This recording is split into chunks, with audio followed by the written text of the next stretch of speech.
Bom dia, dona Ana. Bom dia. A posição que o jornalista teve nessa pandemia foi primordial, porque era a gente jornalista, que repassava as informações das secretarias municipais de saúde para a população. A gente tinha dúvida, esses órgãos tinham dúvidas e principalmente a população tinha dúvida. Mas a nossa posição é de justamente sanar as dúvidas da população, conversando com profissionais da área, com os gestores das cidades, que eram eles que tinham essas informações sobre o uso de máscara, sobre lavar a mão, sobre como é que estava a questão da pandemia de um modo geral, tanto no mundo, no Brasil e também, principalmente dentro das cidades. Então, quando o rádio fala, quando a Jovem Pan fala, quando o Jornal da Manhã dá uma notícia, aquela notícia tem credibilidade.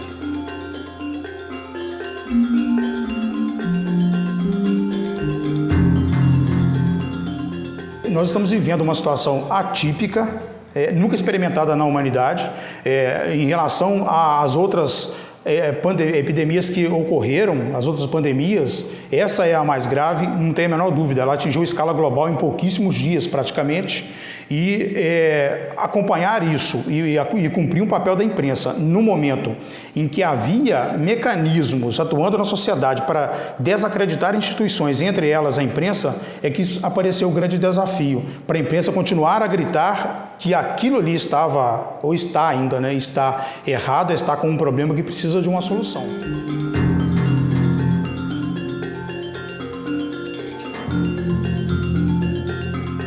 Olá, estou aqui me preparando para mais uma entrada ao vivo.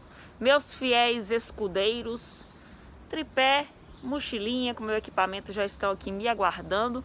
Hoje a minha entrada ao vivo vai ser aqui no Instituto Federal de Minas Gerais, no campus de Ipatinga. Eu tenho um entrevistado, vou montar o meu equipamento e vou mostrar para vocês mais ou menos como que funciona os bastidores da rotina do Vídeo Repórter. Daqui a pouco eu volto. Para que o material ele ainda fosse produzido com qualidade, nós tivemos que passar por grandes transformações e mudanças de conceito na nossa produção diária. Os profissionais, além do kit comum, numa montagem de uma equipe tradicional, vamos dizer assim, tem lá o cinegrafista com a câmera, microfone, o repórter, o vídeo repórter, que tem ali o seu tripé, tem o seu celular, tem seu microfone, todos ganharam um kit a mais, que é ainda flanelas, máscaras, álcool em gel, desinfetantes, o pessoal. Então nós tivemos um kit a mais para cada profissional. Além disso, em todo esse processo, nós permitimos novos conceitos na produção dessas reportagens. Assim, foi uma transformação geral. O equipamento já está aqui montado, como a gente pode ver, o tripé, o suporte para o celular, só está faltando o celular, mas já dá para ter uma noção de como funciona. Um microfone está aqui, álcool em gel, que não pode faltar, o outro microfone com a canopla, que é esse aqui que eu utilizo, já está aqui comigo. O outro microfone com um cabo longo, como a gente pode ver, envolve uma certa engenharia, agora com a pandemia. Para o entrevistado, para a gente manter o distanciamento também durante a entrevista. Logo depois da entrevista eu faço a higienização dos dois microfones e também de todo o equipamento.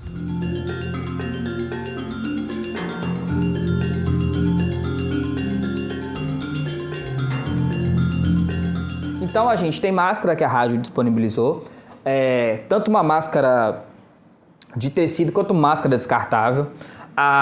Em toda a mesa nossa aqui tem álcool gel que foi disponibilizado para a gente, incluindo dentro de estúdio. A gente tinha o costume de receber pessoas aqui, então durante um certo período a gente parou de receber, justamente para não ter um trânsito muito grande de pessoas. A Juliana, por exemplo, a Juliana é repórter aqui. A Juliana está trabalhando de home office ainda, só que ela vem aqui na rádio 2 vezes por semana também, para a gente trocar uma ideia, para ter um contato mesmo, mas respeitando o distanciamento social. Ela ajuda também dentro do estúdio. Eu tive sim estrutura para trabalhar em casa, a rádio me possibilitou equipamentos para trabalhar dentro de casa, o próprio computador que eu utilizava dentro da empresa foi levado para a minha casa, o que facilitou muito, né? Porque se eu tivesse que correr atrás, eu não ia estar cumprindo o home office, já que também na minha casa tem pessoas de risco, o que no início meio que foi neurótico para mim, né? E agora, como que eu vou trabalhar na rua colocando as pessoas que moram comigo em risco? Então, para mim foi muito importante o apoio que eu tive da empresa.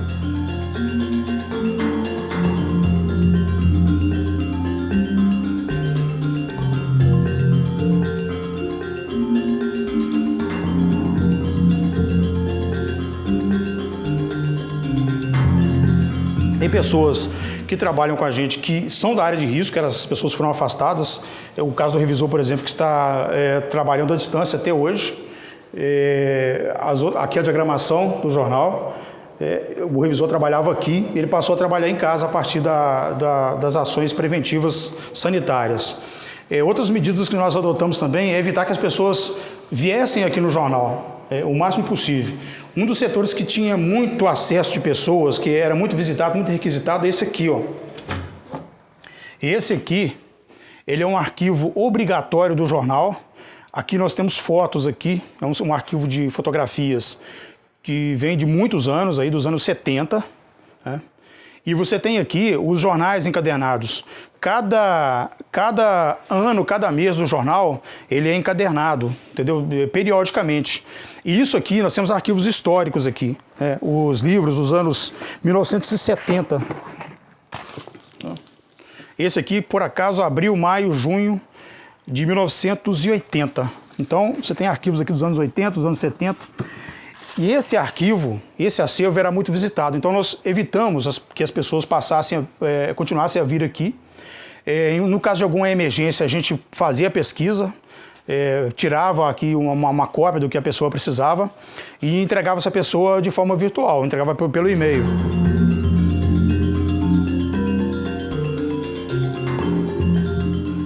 Vou sair para fazer uma entrevista externa agora, então eu preciso higienizar o meu microfone e, obviamente, colocar a máscara. Agora eu estou pronto para sair.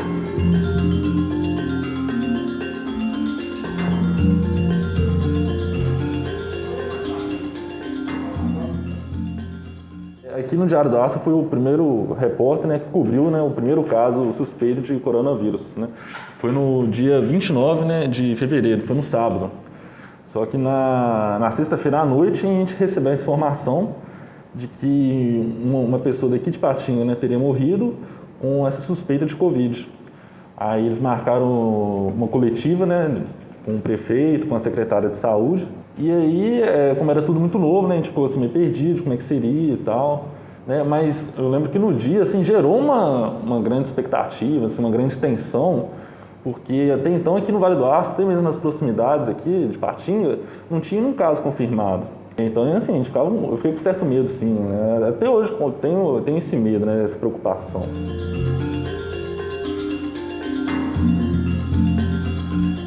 É normal a população nesse momento de pandemia, um momento novo para a nossa geração, né? A nossa geração não viveu isso, ainda mais de uma forma globalizada, de uma forma mundial, isso nunca aconteceu. Então, é muito normal esse pânico, essa angústia, esse medo. Nós temos tendo casos de infartos fulminantes, assim, que são sempre por um nível de estresse muito grande que essa doença tem causado. Então, assim, é generalizado. O pânico, ainda que em proporções pequenas, médias ou altas, de uma forma ou de outra, todo ser humano que é consciente da doença e do perigo dessa doença está sendo impactado emocionalmente, e há que se tratar disso, que seja com um psicólogo, que seja com uma meditação, não interessa, que seja religião, a pessoa tem que cuidar da parte mental, até porque é comprovado. Se você não tiver com a sua parte emocional em dia, o seu corpo, o seu sistema imunológico reage de uma forma negativa. Há uma queda na sua imunidade, ou seja, você pode pegar a doença de uma forma muito mais agressiva.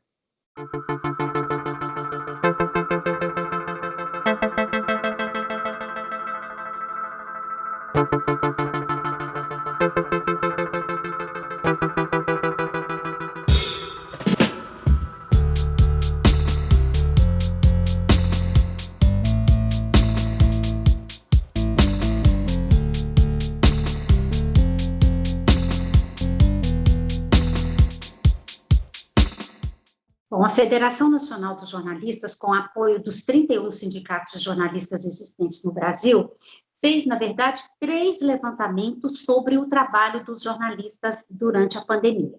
Um em parceria com a Federação Internacional dos Jornalistas, exatamente esse que detecta que cerca de 62% dos profissionais jornalistas de todo o mundo estão mais estressados, estão se sentindo mais pressionados durante a pandemia.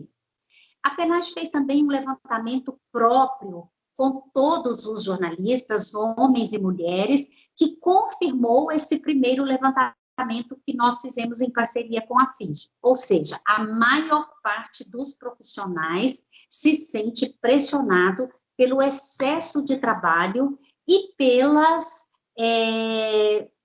incertezas, inclusive em relação à sua saúde, que a pandemia trouxe para a categoria, considerada como trabalho essencial e que, portanto, continuou na linha de frente desde março e até agora.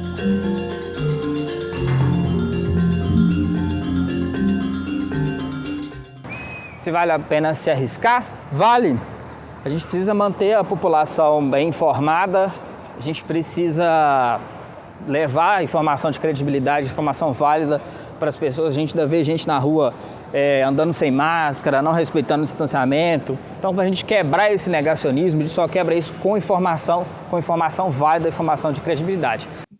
Bom, a credibilidade dos veículos, apesar de alguns grupos colocarem em xeque nesse período da pandemia, contudo, na minha concepção, ela ainda é eu vou dizer que é uma onda, é um movimento que acontece pela internet, o pessoal replica como fake news, né? Ganha uma repercussão, mas no fim das contas, os veículos tradicionais, TV, rádio, são os veículos de maior credibilidade. Na própria pandemia, uma pesquisa Datafolha apontou justamente isso.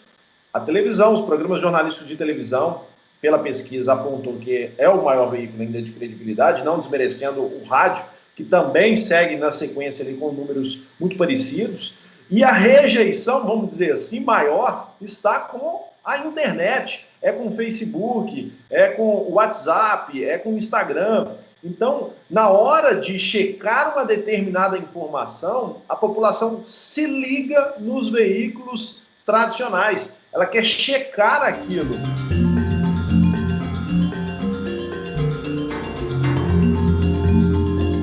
Então, assim, foi de importância muito grande para a gente.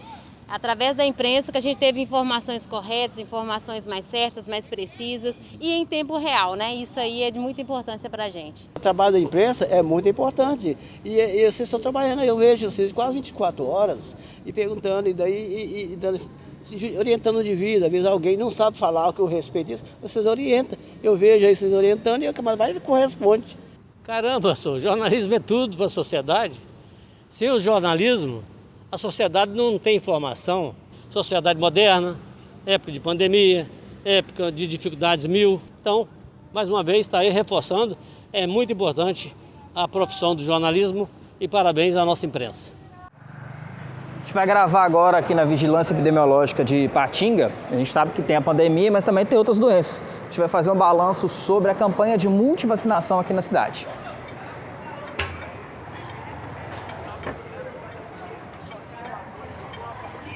Então, 3, 2, 1, jornalismo da Jovem Pan conversa com Mara Andrade, da Vigilância Epidemiológica aqui da Secretaria de Saúde de Ipatinga, fazendo um balanço da campanha de multivacinação que termina nessa sexta-feira, dia 20.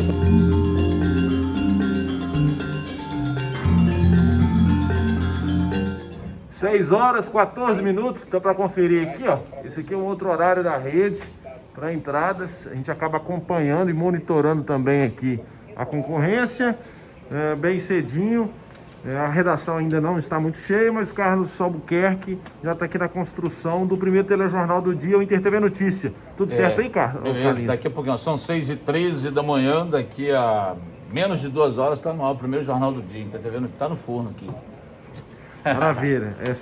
E aqui nós temos a Luciana que desempenha um papel já bem diversificado, né? Tem produção, tem às vezes a reportagem, né, Lu? Exatamente. Como é que é isso? Nesse primeiro momento que a gente chega na redação logo de manhã, a minha primeira função é fazer ronda, né? Eu ligo para o Corpo de Bombeiros, para as polícias, para saber o que aconteceu durante a madrugada, para entrar no nosso jornal agora às 8 horas. Uhum. E aqui também é um sistema que está interligado ali com o do Carlos. Exatamente. Tudo que eu apuro com esses órgãos, eu transcrevo para cá e já passo para a edição para a gente poder fazer um filtro do que é mais importante no momento para poder ir no jornal. E houve mortes pela Covid-19 em Governador Valadares e em Ipatinga, ontem registradas, infelizmente. Vou conversar ao vivo com o repórter Samuel Boniconto, que vai atualizar para a gente esses números. Bom dia para você, Samuel. A pandemia transformou muito o nosso jeito de fazer jornalismo. Além de kits novos, como passamos a lidar no dia a dia, tivemos que trabalhar até o conceito desses profissionais para trabalhar também no dia a dia.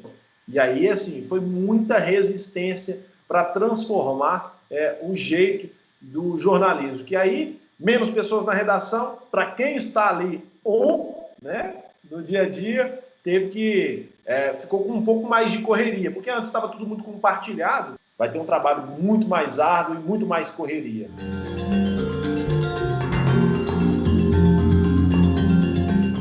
Olha, é preciso que fique registrado nesse documentário para a posteridade que a crise sanitária provocada pela pandemia de coronavírus foi também uma crise de ética e moral. Por que ética e moral?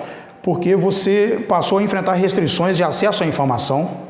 Nós temos sinais claros de que dados foram escondidos pelo governo em todos os níveis, ou quando não eram escondidos, eles ficavam pouco disponíveis e tinha que correr muito para conseguir alcançar esses dados. Nós enfrentamos muita dificuldade com relação a isso e enfrentamos até hoje. A gente não conseguia acesso às informações. Os dados eram muito pouco esclarecedores, muito pouco claros, para que a imprensa entendesse e, pior ainda, para que a população entendesse.